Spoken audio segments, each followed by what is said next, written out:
Shadow now has like 666 members of his harem and almost 6k victims. His miners mining in Midgard Kingdom came to an end. No more miners to save or recruit in Midgard. After leaving Princess Iris crying like a baby and Beatrix, the goddess of war, with emotional damage, he focuses his attention to the Lawless City, a place packed and full of underage girls that he can recruit for his crowded harem.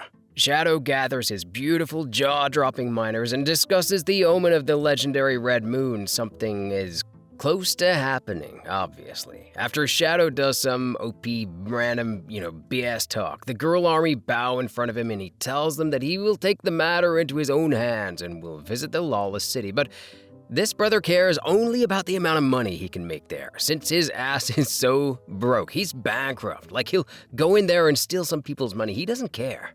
Golden Diggy and steroids-fed Gorilla Quentin show up at Crimson Tower. They're trying to hunt Blood Queen. She is the queen of vampires, remember, and one out of 3 rulers of the Lawless City. This one-armed dude with a red eye talks to these 2 wimps and tells them to get lost, otherwise they'll become ground beef.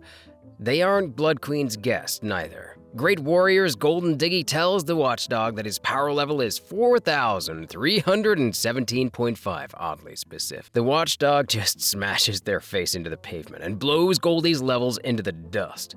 Claire, Sid's sister, who is a brother love secretly, got Sid with her to the Lawless City. She wants to hunt vampires and become famous. Claire Cogano became Bushin Festival winner after Mundane Man revealed himself as Shadow. Her self-confidence went up dramatically as a result.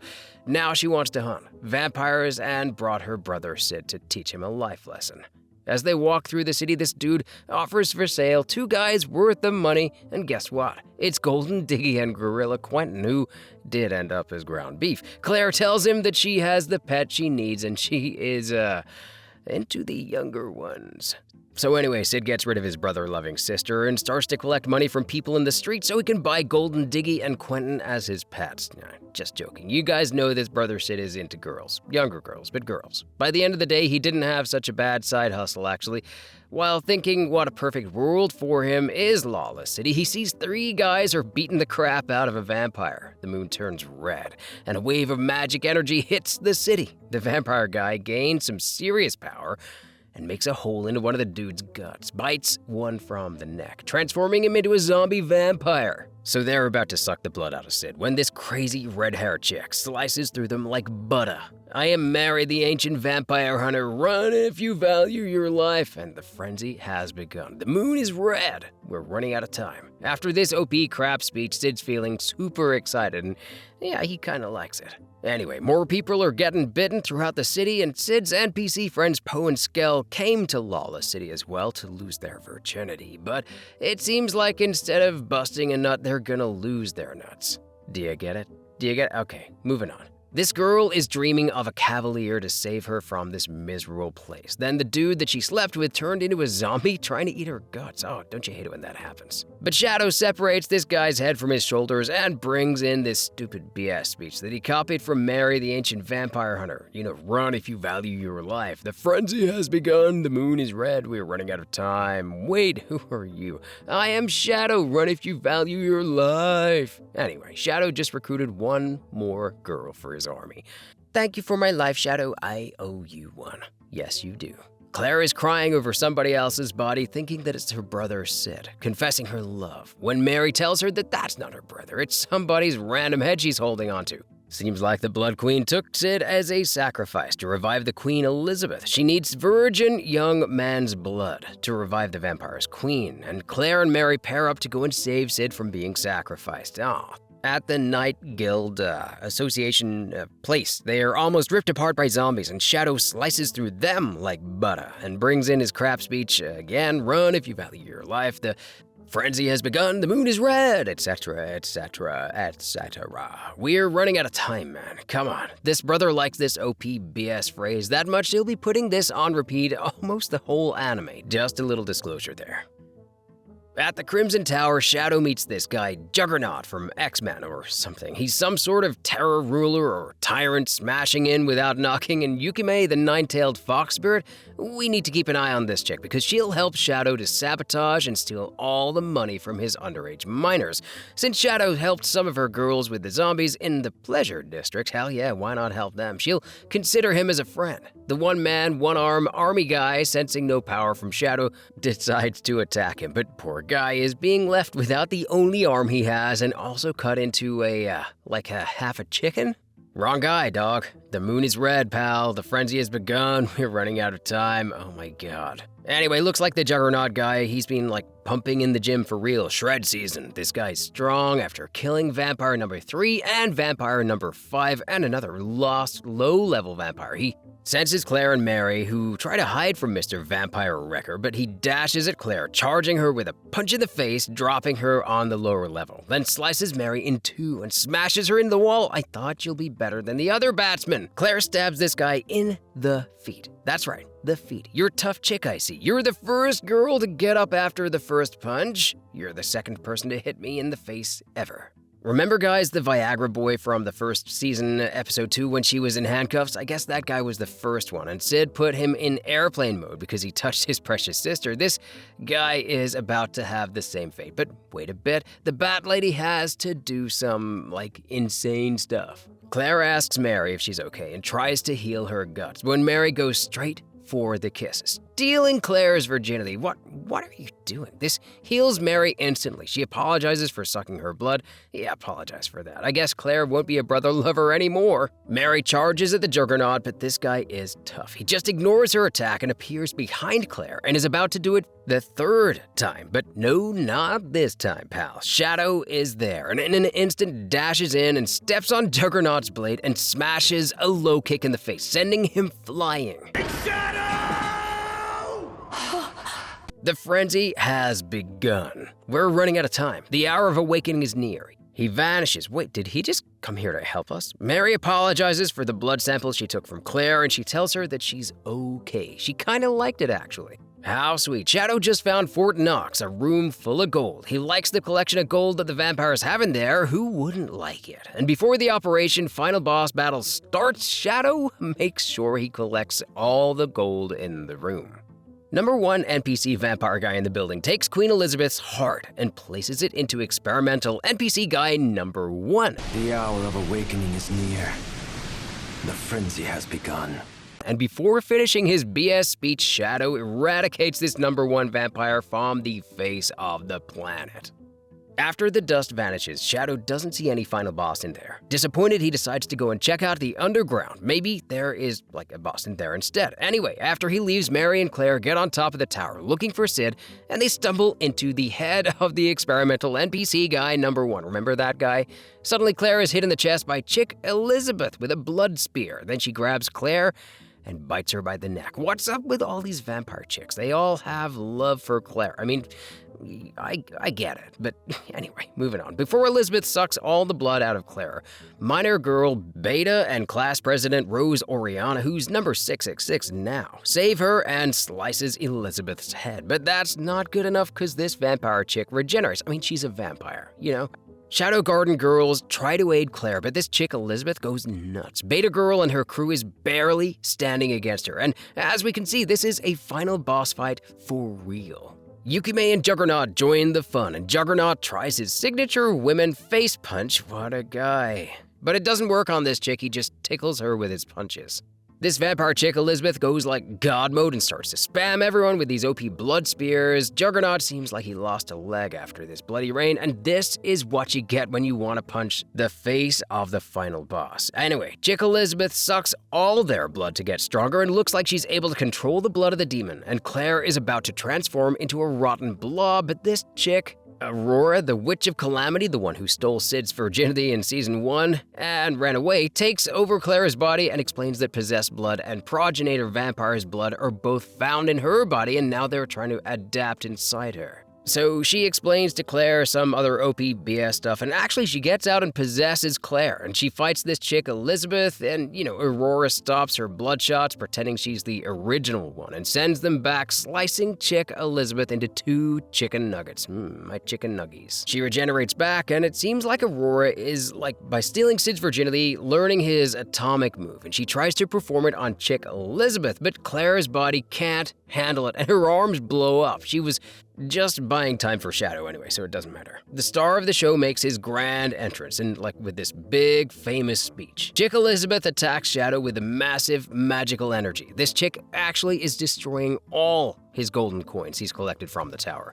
Beta Girl is amazed how he shields them from the attack, and nervous Shadow yells that he can't afford to lose a single one. He dashes at her, they get closer, and they have a face-to-face moment. That's an instant Riz over there, plus 1 more girl for his army. Shadow just stole this chick's heart, guaranteed. And also, I bet that chick Elizabeth just, wants to dance the flamingo tango with this guy. But Shadow doesn't care. He just wants to get revenge for the coins he lost. The hour of awakening has arrived! They clash into a Titans fight, exchanging hits. Then he goes "This fight has gone long enough, your majesty, chick Elizabeth." She asks him for his name, and Shadow goes OP mode, saying, Sid blows out his recovery mode and cures everyone in the Lawless City, including this paranoia chick Elizabeth. He just recruited himself 2 more girls, chick Elizabeth and the vampire hunter Mary. Also, he managed to save 500 gold coins out of 3,000, which is not that bad. Am I right? Back in Midgard, Sid's with Poe and Skell, and they discuss the Mitsugashi brand, which belongs to his miners' army with Alpha Girl as their CEO, and all the successful brands and food they have is because of the knowledge that Sid taught them previously, remember? Anyway, he decides to go and claim back what is his. Every bit of it. Sid disguises as a super elite secret agent. In the train, probably this is the same one where Shadow fought Beatrix, John Smith, you know who we're talking about. Anyway, he discusses business with the chick Yukime, and she wants to join his harem, but he has to refuse her. Seems like corporate alliance ruled by Cult of Diablos fought with Mitsugashi for dominance, and tyrant ruler behind Sea Alliance is Kitan the Sword Devil. Yukime asks Shadow to leave this guy as a dessert for her, and in the battle for control over the market in Midgard, Sid looks forward to stealing all the money from his miners and Mitsugashi and rebuild it all under his control. Sid is at the marketplace with his NPC friends, and he asks for the banknotes to see how they look like, and Sid grabs them and runs away. Man, this guy just wants to invade the city with fakes. Back at the infamous train, John Smith, #Shadow, is revealing to Yukime his genius plan to rip off his miners from Mitsugashi all of their money and the whole Midgard, and he plans to make a big production of fake banknotes and with those to buy real gold coins, and by the time people realize what's going on, they'll buy all the gold with fake money. Crypto. Trying to think of a crypto joke at this point. Crypto. At Ichiraku Ramen, Sid's just chillin', feeding Delta, this miner of his, who's dressed up like only 10% of her body. She definitely wants some love from Sid. She smells on him some different foxy scent, and he tells her that he was hunting foxes. Oh, okay. She wants to go hunting with him too, down in the underground sewer. Delta Miner is ripping off some bandits while Shadow is collecting the cash. I'm telling you, man, the money has a special place in this brother's heart. He is a little too passionate when it comes to collecting money. In the sewer, Delta meets one of her brothers. She has over 1,000. He begs for his life, but she cares less for him and finishes him off. Shadow asks if it's okay to do that. She explains to him that weak siblings bring shame to the family. Delta proposes Shadow they should pay a visit to her tribe, and he should kill her father, and he'll become the chief of the tribe, and she'll get him 100 wives to make him 1,000 babies, and she'll have 1,000 children, which Shadow kindly refuses. Come on, man. I mean, this is basically a gimme. This is a once-in-a-lifetime chance, and you let it go like that. This guy Kitan is mad on the casualties he takes from Mitsugashi and the Shadow Garden, and he's mad as hell. They decide to pay a visit there. Gamma Girl with 2 other miners give these guys a big, warm welcome. By the way, Gamma is only 17. She's doing a big mess of everything in there while fighting. She's too powerful, and this main minion tries to escape it. Gamma, with her special secret move, self-sacrifice spinning wheel, puts this guy on airplane mode.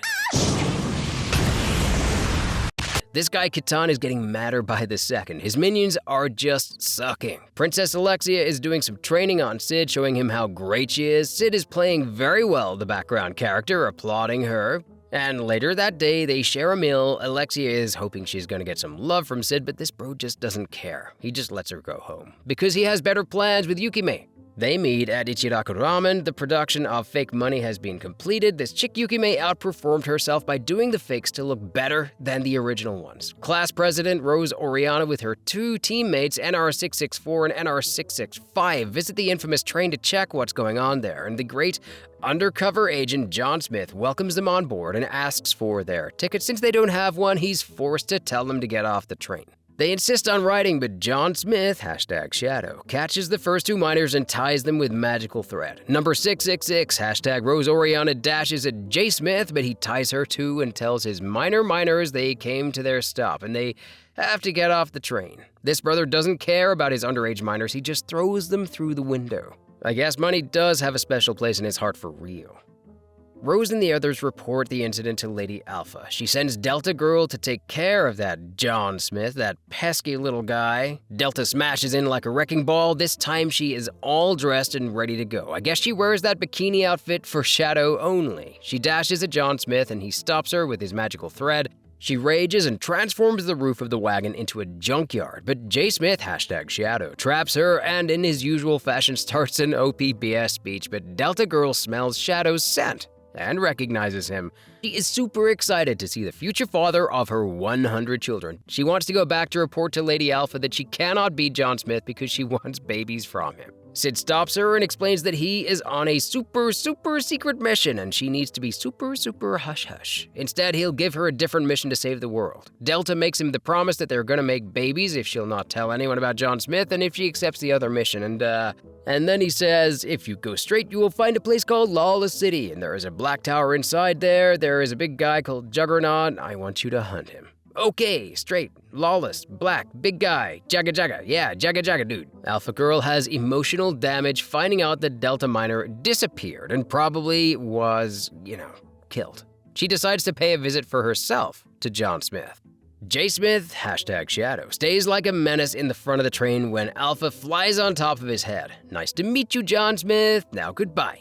J. Smith attacks her. She dodges the magical thread. They clash into a speed fight, but Agent Smith is faster. The way he moves and his technique, Alpha Girl recognizes that this J. Smith is his Eminence Shadow. How could you go against your own Keens? What happened to Delta? I sent her to hunt this guy, Jaga. She's on a mission to save the world, yada yada. Alpha's like, I want to be with you. I want to be on your side and help the man that saved me, but you betray us now. What the heck? You don't need me anymore? Women. She sprints at Elite Agent, #Shadow, but he gave her some free training tips and throws her off the train. No one rides without a ticket.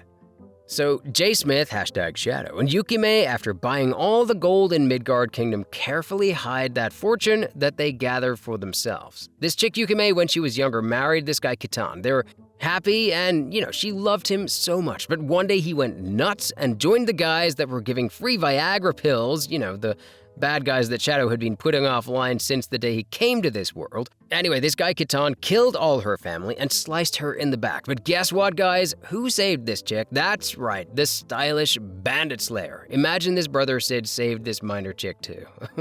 At Mitsugoshi headquarters, Alpha is on depression pills, thinking Shadow has forsaken them, but Beta has decrypted his message that he wrote back a couple of days ago. He tells them that he foresaw the economic crash that Cult of Diablo was plotting, and he stored all the gold in the place where they rescued his sister. Delta is also back from her hush-hush secret mission. I guess she beat Black Jaga's butt.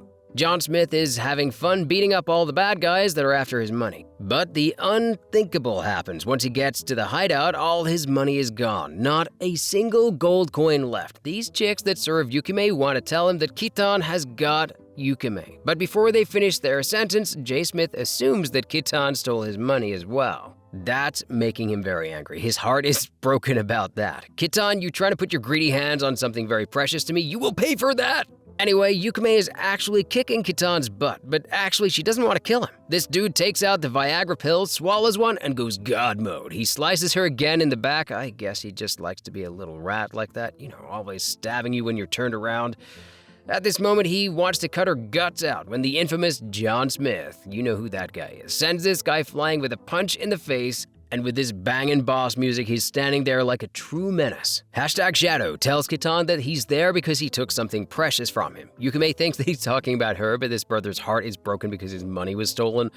Anyway, in an instant, Shadow overpowers this guy. Kitan, laying on the ground, tries to swallow all the Viagra pills, but before the pills touch his tongue, Shadow feeds him with a steel toe boot in the mouth and asks him gently to talk about where he put all the precious things he stole. Poor Shadow, he doesn't know that Alpha with his harem got the money to another place instead. Anyway, he takes out all this guy's teeth trying to get some info where the money is. Looks like the stylish bandit slayer took the light of the eyes of this guy long ago. This guy is so miserable that he cries like a baby. Shadow embraces Yukime, who's barely standing. He heals her immediately, and she recognizes the stylish bandit slayer. He healed her that day when Kitan left her wounded, remember? So this guy's Riz level goes up a couple more levels. According to Kitan's words, that precious thing of his is right there under the snow. Poor Shadow starts to dig holes to find the money, and if you go there, probably you can still find him digging, searching for his gold. Plus, he got Delta Girl to help him dig in there. First, they need to find the money, then they can start to make babies. Bro is so obsessed with this money that he can't stop digging for a whole month. Class president Rose Oriana is having a nightmare with her father, telling her he'll never forgive her. But these two minors, number 664 and number 665, wake her up and tell her to hurry up. They need to do some recon. The minor girl number 559 will be leading the mission. She's kind of OP. She won against minor girl number 89. Besides the Seven Shadows, minor girl number 559 and Rose Oriana received their powers directly from Shadow. What an honor. And number 559 calls Rose weak and wimp. Perv asshats minions prepare for a ritual to reincarnate the strongest pervert ever lived in history. Looks like they keep as prisoner Rose's mother. Looks like they don't manage to bring Perv asshat what he wants, but they do get a ring. Number 559 dashes in and wants to slice Rose's mother's head, but Rose stops her and asks why her mother, and she tells Rose that she doesn't need to know. Sid, meanwhile, is chilling at this minor chick's restaurant, the one he saved from the zombie customer that wanted to rip her guts out. Remember that one? She's taking care of Sid like she would be his wife. Actually, she doesn't mind being his wife and wants babies from him, but this brother Sid doesn't care. Of course, these number one bullshit guys get in the restaurant and force her to give them all her money. That's the perfect opportunity for Sid to shine as a background character. Stop. Leave Miss Mary alone. Please don't hurt her. These guys get him outside and they make sure to kick his ass really well. Sid, you shouldn't be so reckless. Sorry they got away with all your money too. Sid's Riz level went up through the roof right there. This chick Mary is all in to make babies at this point. She thanks him and tells him that he's the second person ever to help her. Once a guy named Shadow saved her, and now he did it. Later on, Sid finds these tough gold diggers and he hears them talking about that there is a rumor that there is a treasure on the other side of the mountain. He goes stealthy and leaves these guys with their guts open, then he takes the money back and gives it to minor Mary. Oh dear Shadow, you've been watching over me all this time. On the other side of the mountain, minor girl number 559 has been fighting 3 days and 3 nights against perv asshat minions. Number one perv fanboy is impressed by 559 and how much strength she has. She's on the limits of her power. This foe kicks a knee in her pretty face and tells her that with the ring and Rose captured, he's going to become the next perv asshat of the Oriana Kingdom.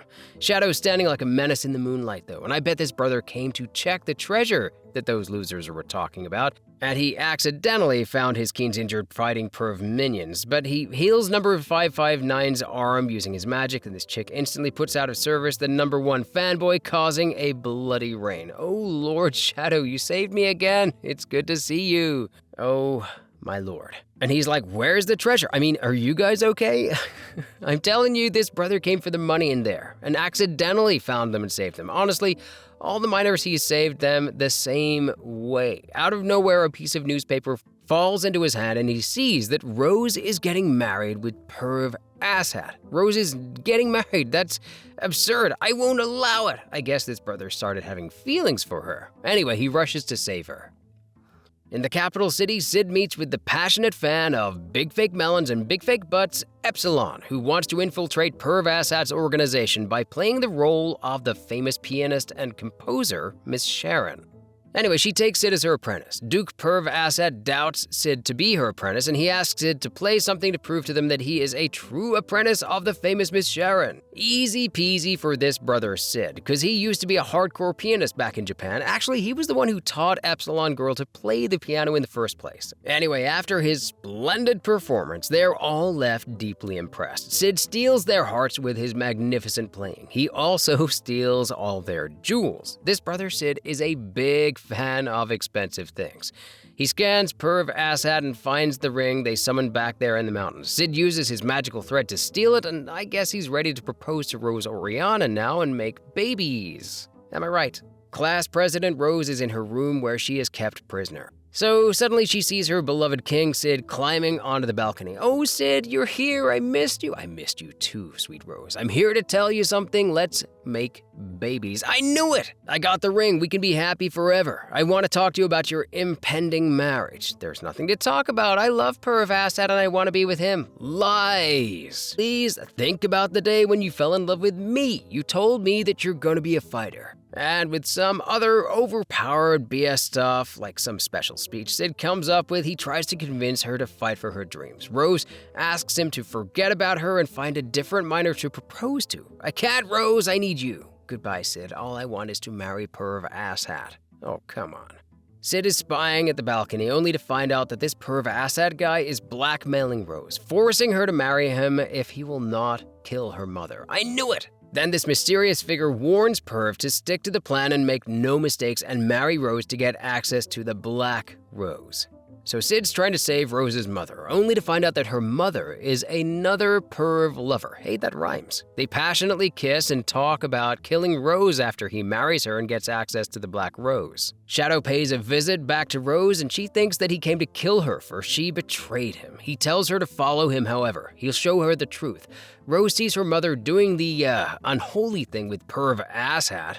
Rose starts to vomit. She can't believe it. Shadow assures her that this is not a dream and this is the truth. He tries this flawless speech again, but Rose loses her consciousness and falls on her own vomit and passes out. Hey, we've all been there, girlfriend. When she gains back consciousness, she finds Sid playing piano at her balcony. "Oh dear Sid, I killed my father. I am betrayed by my own mother. I betrayed my own organization. My people have forsaken me. Only you stayed by my side all this time." Guys, this chick Rose should guess it by now that this brother Sid is Shadow. Come on, girl. He's standing there with a piano playing the Moonlight Sonata that tells everything to her that she needs to know, but she just won't get anyway. Brother Sid gives her a good motivational speech under piano music, then he just disappears, losing the ring. Rose picks it up, happy that he proposed to her.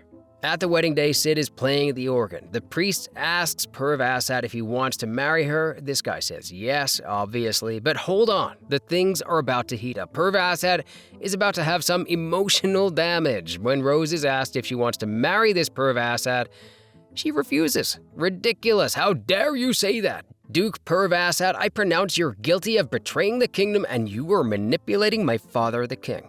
You what? Just look at this perv loser's face. Probably he peed in his pants as well. Rose puts on her finger the ring that Sid gave her. Then this message from her father pops up on the screen, letting everybody know that he was manipulated and drugged by Duke Perv Assad, and his wish is that Rose to be the ruler of Oriana Kingdom on her own. Perv Assad's head flies off his shoulders, rolling to the feet of his perv lover mother. Her head flies off the shoulders too. Anyway, then this guy named Murderit, the knight behind all these men, the ruler of Round, sits, brings in a device, and with its help summons the Black Rose. Sid is playing some boss music in the background, by the way, on the organ. Ha ha ha ha ha ha. Let the show begin. So this guy Murderit brings in the demon Ragnarok and orders it to kill everyone. Shadow cuts one of its arms off, and this pet Ragnarok is like huge, like an Empire State Building. Murderit's impressed that Shadow could cut one of its arms. I am impressed, may I ask who you are? And you know what he's gonna say. I am Shadow, he who lurks in the shadow to hunt the shadows and all that stuff. Ragnarok summons a bunch of demon minions to attack the city. Shadow charges at Ragnarok and hits him with an uppercut, sending it flying. The Muscles gorilla pet chases Shadow, and Epsilon and Beta let this guy Murderit, the Night Beyond men, know that they're gonna kill him. This pal brings in a sword that hits invisible strikes. His fencing style cannot be seen by the human eye, and he hits a strike on Epsy Girl, but she overpowers with ease this foe in one blow. The wisdom we've been granted by Lord Shadow is greater than your chicken brain can comprehend, pal. Ragnarok spams Shadow with a storm of energy balls and Black Spear's attacks insane magical powers. Beta and Epsy Girl is playing football with Sir Murderit. He's flying all over the map. Shadow's having fun against this pet monster Ragnarok, slicing off one of its hands, and the arm falls on Murderit Guy's neck, crushing him. The sky is under my control, savage beast. So Shadow stands in the skies, smiling like this menace. He's destroyed Pet Ragnarok for good. Sweet dreams, my good fellow. Senior Murderit is in shock seeing Ragnarok defeated. He freaking goes nuts, thinking that he's having a fever dream or that this is all imagination, but that's impossible. He does some crazy stuff, smashes his head into a stone, blowing his own brains all over the place, and then he transforms himself into this nonsensical shaped creature, warning that he'll one-tap Shadow. Shadow calls him a defect, and Senor Defect gets angry and tries to punch Shadow, but he stops Senor Defect in the coolest way and sends him into the thermosphere. I'll kill you! No, pal, you're beefing with the wrong guy.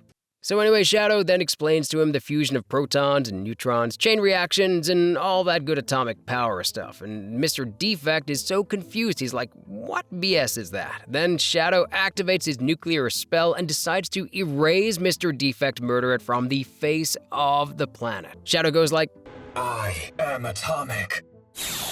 After this most insane powerful atomic strike that ever existed, he blows out the whole solar system. He eliminates the whole universe, I guess. Just kidding, guys. Everyone's witnessing his atomic skills. Shadow closes the portal that Pet Ragnarok came from. His little acolytes are happy seeing him descending from the sky.